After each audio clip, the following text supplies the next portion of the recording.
Sound. चलिए, बहुत ही अच्छी बात है। तो धन्यवाद। चलिए फिर स्टार्ट करते हैं आज का सेशन। बिल्कुल बिल्कुल, बहुत बढ़िया। लाइक शेयर सब्सक्राइब ना किया हो तो कर दीजिएगा। वैसे आप लोग इतनी देर से इंतजार कर रहे हैं तो कर ही चुके होंगे। और इसका पीडीएफ मिल जाएगा टेलीग्राम चैनल पर, जो कि लेट्स लर्न स्क्वाड है ही। अब फर्स्ट क्वेश्चन पर आते हैं। गिनती के क्वेश्चंस होंगे, वो गिनती के क्वेश्चंस में से आप सही करके आएंगे, मतलब 15 में से 10। स्टार्ट करेंगे। पहला क्वेश्चन आपके सामने, और फर्स्ट क्वेश्चन है When asked to write 44, भाई बच्चों को 44 लिखने के लिए कहा गया। 44, some students of grade 2 wrote it as 404। भाई 404 लिख दिया, 404 लिख दिया कुछ बच्चों ने जब उनको 44 लिखने के लिए कहा गया। As a teacher how will you address this? अब ये एक समस्या है आपके लिए एक टीचर के रूप में, तो आप क्या करेंगे इसको सॉल्व करने के लिए? पहला ऑप्शन है correct their answer in their copies. आप उनकी प्रतियों में, उनकी कॉपियों में जो है सही कर देंगे। या फिर explain principle of exchange using concrete material. भाई प्रिंसिपल ऑफ एक्सचेंज जो है उसको आप एक्सप्लेन करेंगे कॉन्क्रीट मटेरियल का इस्तेमाल करके। कॉन्क्रीट मटेरियल जिसको वो छू सकें, देख सकें, जिसमें वो इन्वॉल्व हो सकें। या फिर नेक्स्ट है group them with those who have done it correctly. आप उनके साथ उनको ग्रुप में बिठा देंगे बच्चों को जिन्होंने उस क्वेश्चन को या इस बात को सही किया होगा। या फिर D option tell them to find out correct answer, मतलब आप उनको बताएंगे कि भाई सही आंसर क्या है या कैसे आप ढूंढ सकते हो। बताएं एक बार। बहुत बढ़िया शाहरुख खान, धन्यवाद। आंसर कीजिए फटाफट से, फिर इसको समझेंगे। B option.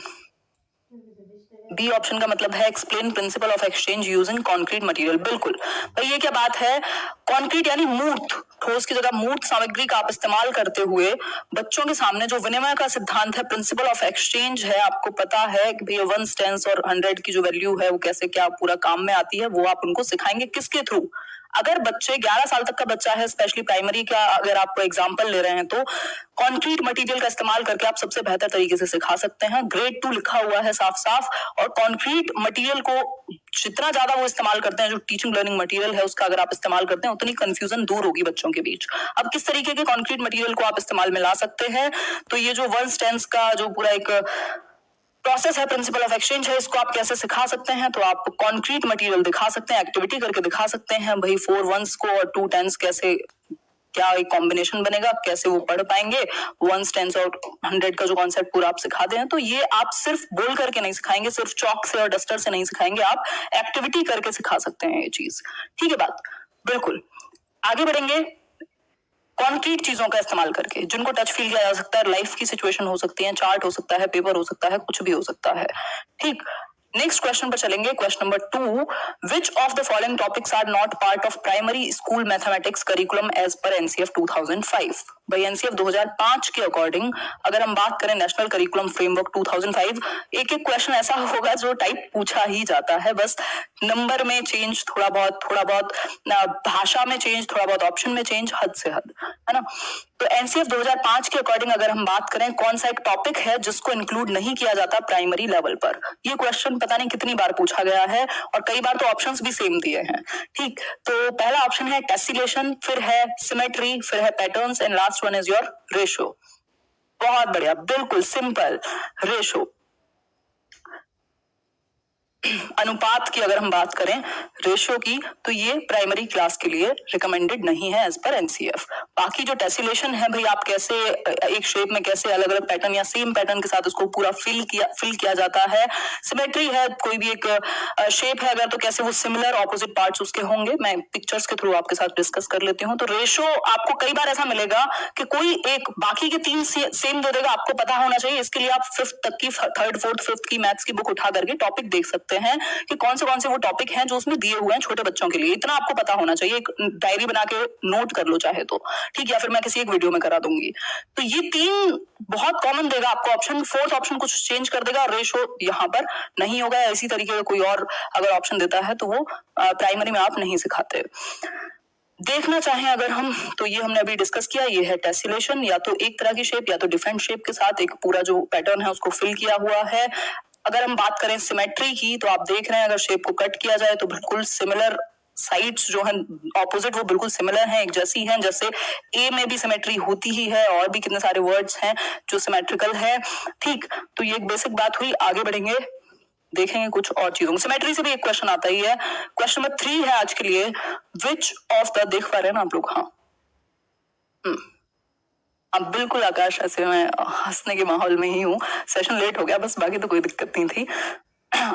Which of the following resources or TLM can be used by the teacher to show that two rectangles of different dimensions can have same area without using formula?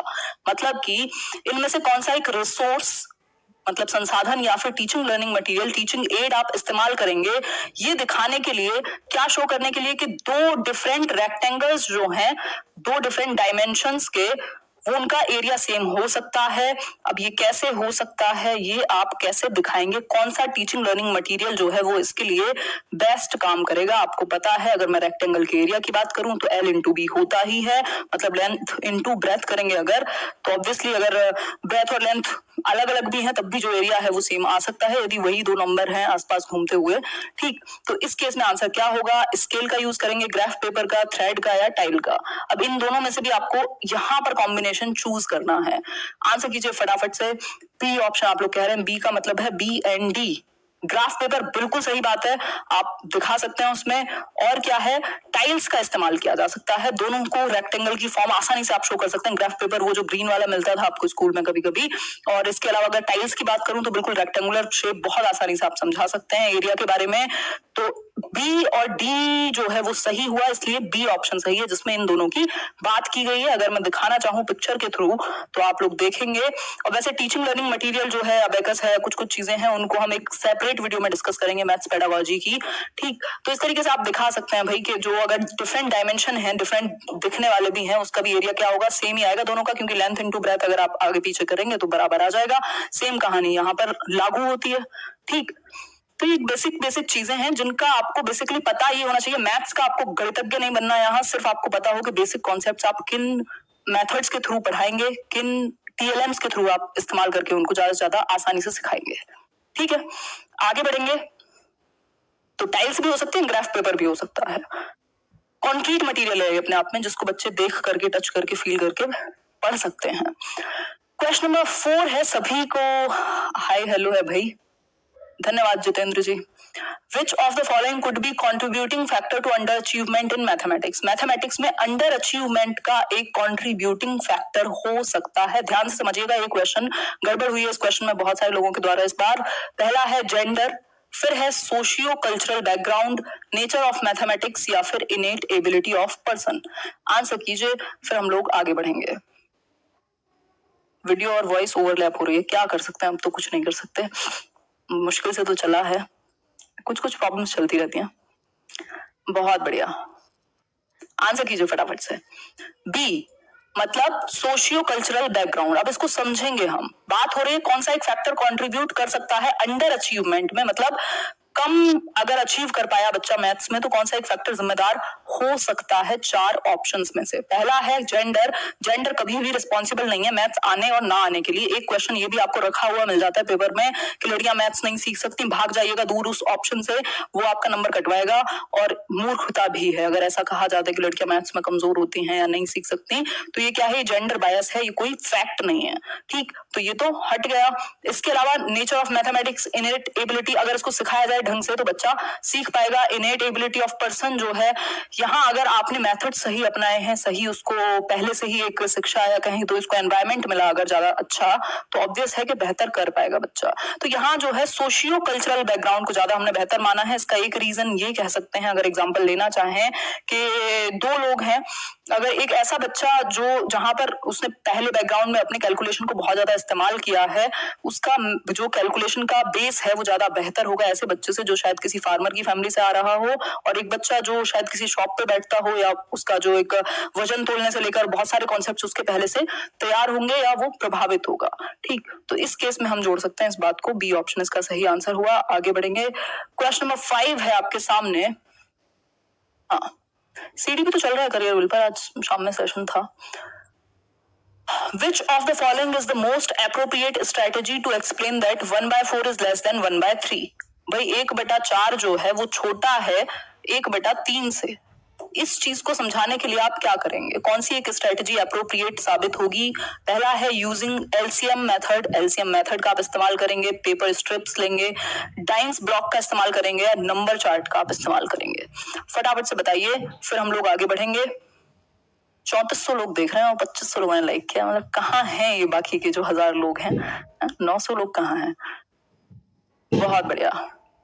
Using paper strips. Paper strips का आप simple इस्तेमाल करके दिखा सकते हैं। मान लो ये एक स्ट्रिप है, आपने इसको 3 में डिवाइड कर दिया और इसी स्ट्रिप को जब आप, इतनी जगह बची नहीं है यहाँ, इसी स्ट्रिप को जब आप 4 में डिवाइड करके दिखाएंगे तो आप बता देंगे कि भैया इस तरीके से 1/3 जो है वो बड़ा होगा 1/4 से। ठीक, तो आंसर क्या है? पेपर स्ट्रिप्स का इस्तेमाल करके आप इसको बता सकते हैं। इसलिए जो आंसर हुआ वो बी ऑप्शन हुआ। आप इसको ऐसे शो भी कर सकते हैं अगर आप चाहें तो, है ना। और 4 का जो कॉन्सेप्ट है उसको दिखा करके आगे बढ़ेंगे। नेक्स्ट क्वेश्चन है क्वेश्चन नंबर 6। क्वेश्चन नंबर 6 क्या कहेगा? Which of the following is the most important aspect of making lesson plan while teaching mathematics to primary school children. आप प्राथमिक बच्चे को, प्राथमिक कक्षा के बच्चे को क्या पढ़ा रहे हैं? मैथमेटिक्स पढ़ा रहे हैं। और इस स्थिति में आप एक लेसन प्लान बनाते हैं। हर एक लेसन को, हर एक क्लास में जाने से पहले टीचर का एक लेसन प्लान होगा। आप क्या उस क्लास में किस तरीके से कराएंगे, किस मेथड का इस्तेमाल करेंगे, कौन से एग्जांपल्स आप यूज कर रहे हैं या प्रीवियस नॉलेज से कैसे जोड़ेंगे, कौन से क्वेश्चंस आप पूछेंगे, ये सब चीजें लेसन प्लानिंग में आती है और लेसन प्लानिंग मस्ट है। अगर यहाँ पर ये लेसन प्लान्ड ना हो पहले से तो क्या होगा? फिर प्रॉब्लमेटिक है ये अपने आप में। फिर मतलब जितना आप अगर 150% दे सकते थे, आपने सिर्फ 100% दिया, तो नुकसान किसका है? बच्चे का है उसमें। ठीक, तो ये टीचर की जिम्मेदारी है, चाहे जीवन निकल जाए, कि लेसन प्लानिंग के बाद ही आप क्लास में घुसे। ठीक, आंसर कीजिए। बहुत बढ़िया। Following the sequence of text book. Lesson planning में आपकी एक चीज इंक्लूड होनी चाहिए कि बच्चे को कंस्ट्रक्शन का मौका मिले, उसको अपॉर्चुनिटीज मिले जिसमें वो एक्सप्लोर कर पाए, जो कॉन्सेप्ट्स कैसे कनेक्टेड हैं अपने आप में, कैसे कंस्ट्रक्टेड हैं, वो देख पाए रियल लाइफ में कुछ एक्टिविटीज करके। तो सी ऑप्शन इसका सिंपल और सही आंसर होगा। नेक्स्ट क्वेश्चन पर बढ़ेंगे। नेक्स्ट क्वेश्चन क्या है एक बार देख लेंगे। Question number 7, which of the following can not be considered a feature of a constructivist mathematics classroom. अब ये कंस्ट्रक्टिविस्ट मैथमेटिक्स क्लासरूम पर एक क्वेश्चन आता ही है, कई बार प्याजे को भी डाल देते हैं यहाँ पर। अगर मैं बात करूं तो बात हो रही है कंस्ट्रक्टिविस्ट कौन होगा? जो एक्टिविटी को वैल्यू करे। मतलब कंस्ट्रक्टिविज्म क्या है? स्कूल ऑफ थॉट है, साइकोलॉजी की बात करता है, जिसमें कंस्ट्रक्शन की बात होती है कि knowledge can be constructed by doing activities. मतलब ज्ञान का निर्माण किया जा सकता है सक्रियात्मक रूप से, अगर बच्चा क्रिया कर पाए तो, एक्सप्लोर कर पाए तो। इस केस में अगर हम बात करें तो कंस्ट्रक्टिविस्ट मैथमेटिक्स किस एक चीज को, मैथमेटिक्स क्लासरूम में किस चीज को वैल्यू नहीं दी जाएगी? नॉट की बात हो रही है। करेंगे यार, सीडीपी क्यों नहीं करेंगे, टेंशन क्यों लेते हो? अलग अलग दिन अलग अलग सब्जेक्ट कर रहे हैं हम लोग। The role of language and dialogue in learning mathematics is given due attention. जो लैंग्वेज और डायलॉग को इंपॉर्टेंस देना, या फिर the teacher acknowledges that students may construct multiple understandings from a given interaction. भाई बच्चों को इस बात को पहचानना कि बच्चों को मल्टीपल पर्सपेक्टिव कंस्ट्रक्ट करने का मौका दिया जाए। या फिर C option, objective type test items are used as the primary means of assessment. मतलब आप सिर्फ एमसीक्यू के फॉर्म में क्वेश्चन को सॉल्व करा रहे हो। या फिर connections between mathematics and other curricular areas are highlighted. सब में बच्चा एक्टिव है सिवाय एक चीज के, वो क्या है? Objective type test items are used as the primary means of assessment. Main जो आपका उद्देश्य है, आप बच्चे को टेस्ट सिर्फ और सिर्फ एमसीक्यू की फॉर्म में कर रहे हैं, यस और नो की फॉर्म में कर रहे हैं, तो वो कंस्ट्रक्टिविज्म नहीं है। कंस्ट्रक्टिविज्म में बच्चा एक्टिव है, आप ऑब्जर्वेशन में या एक्टिविटीज कराने के दौरान ही उसको असेस कर सकते हैं। मेन मुद्दा असेसमेंट नहीं है, मेन मुद्दा यहाँ लर्निंग होना चाहिए था। तो आंसर क्या हुआ? सी हो गया। ये गलत है इसलिए सही है, समझ रहे हो ना? ये गलत है इसलिए सही है क्योंकि नॉट पूछा था। ठीक, आगे बढ़ेंगे नेक्स्ट क्वेश्चन पर। नेक्स्ट क्वेश्चन नंबर 8 है, which of the following statements is in agreement with the constructionist view of mathematics. मतलब कि इनमें से कौन सा एक स्टेटमेंट है जो सृजनात्मकतावाद या रचनावाद, जिससे प्याजे, वाइगोस्की, ब्रूनर ये सब बिलोंग करते हैं, एनसीएफ पूरा आपका इसी पर बेस्ड है। पेडागोजी इसलिए अलग अलग नहीं है हर एक सब्जेक्ट की, कुछ कुछ चीजें अलग है, बट सारी जो ज्यादातर चीजें वो आपको कॉमन मिलेंगी। ठीक, तो अगर हम बात करें तो कंस्ट्रक्टिविस्ट मैथमेटिकल व्यू जो है बच्चे के लिए वो किस प्रकार का होगा? पहला ऑप्शन है mathematics is about learning facts भाई फैक्ट्स जान पाए बच्चा। Mathematics are required to discover the truth. Mathematics सच का पता लगाता है, फैक्ट्स को जानने की बात करता है। या फिर mathematics is entirely objective. Objectivity किसमें होगी, या तो सही है मैथ्स में कुछ, या तो बिल्कुल गलत है। ऐसा नहीं होगा बीच में कुछ हो। पेडागोजी नहीं है, जो मैं हमेशा कहती हूँ, पेडागोजी ऑब्जेक्टिव नहीं है, हमेशा बहुत सारे पर्सपेक्टिव में सब्जेक्टिव हो जाती है, ठीक है, स्पेशली जो साइकोलॉजी जैसी बात हो। फिर है visualisation is an important aspect of mathematics. तभी होता है कि बहुत सारे आंसर कीज में भी प्रॉब्लम होती है। मैथ्स में कभी प्रॉब्लम आपको नहीं दिखेगी आंसर कीज में, अगर 2+2 है तो वो 4 ही आएगा। उसमें 4 लोगों ने अलग अलग पर्सपेक्टिव नहीं दिए। बताएं एक बार आंसर क्या होगा। देखिए, अगर हम बात करें आप कंस्ट्रक्टिविस्ट पॉइंट ऑफ व्यू की, तो यहाँ पर सबसे इंपॉर्टेंट है visualisation is an important aspect of mathematics. आप बच्चे को विजुअलाइज करने का मौका दें जिससे वो एक्टिव होकर के कुछ कॉन्सेप्ट सीख सके। सिर्फ फैक्ट्स नहीं आप उसको रटवा दे रहे हैं या सिर्फ बता दे रहे हैं फॉर्मूलाज, ना ही सिर्फ आप प्रूव करने के लिए कह रहे हैं, आप विजुअलाइजेशन का मौका दे रहे हैं, यानी वो एक्टिवली कंस्ट्रक्ट करेगा, बच्चा एक्टिव होगा। अब ये कंस्ट्रक्टिविज्म जो है वो अलग नहीं है आपकी साइकोलॉजी या सीडीपी से। कंस्ट्रक्टिविज्म वही है, बस आपको अप्लाई करना आना चाहिए कि मैथ्स में आप कैसे अप्लाई करेंगे।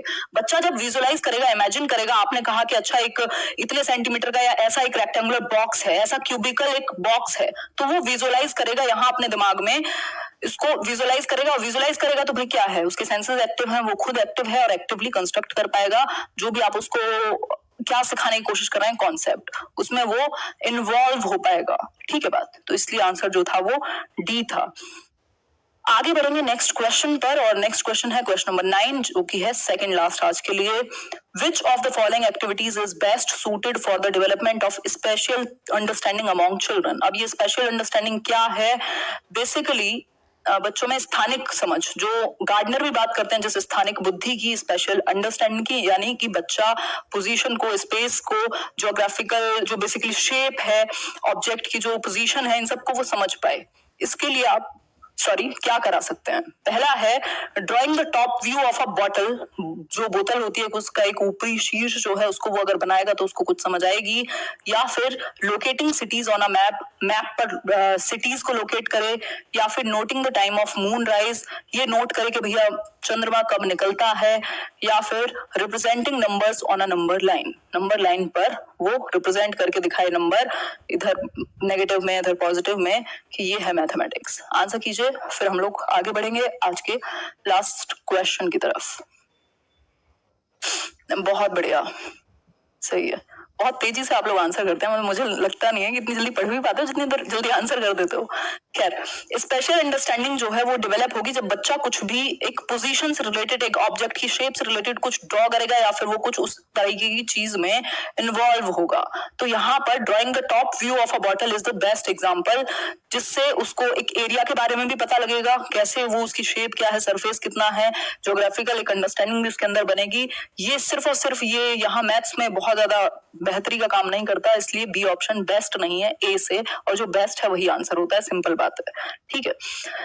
तो ये एक बात हुई कि आप देखते भी हैं आपकी बुक्स में भी कितनी सारी चीजें होती हैं, फिगर्स दिए हुए होते हैं। ये आपने देख लिया एक सर्कल का फॉर्म है, यहाँ पर वो ड्रॉ करेगा, उसको एक आइडिया लगेगा स्पेशल अंडरस्टैंडिंग का, एरिया का, इसका उसका, ठीक। तो ये बेसिकली उसको मदद करेगा मैथमेटिकल कॉन्सेप्ट्स में स्पेशल अंडरस्टैंडिंग बनाने में, उसको विजुअलाइजेशन में भी हेल्प होगी।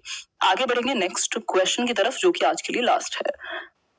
Which of the following is not true with respect to the learning of mathematics? Mathematics में सीखने के विषय में कौन सी एक बात ठीक नहीं है, नॉट ट्रू, सही नहीं है। पहला ऑप्शन है ability to perform and excel in mathematics is innate, मतलब गणित में प्रदर्शन करने और उत्कृष्टता प्राप्त करने की जो क्षमता है वो इनेट होती है। या फिर बहुत बढ़िया सोनम सहगल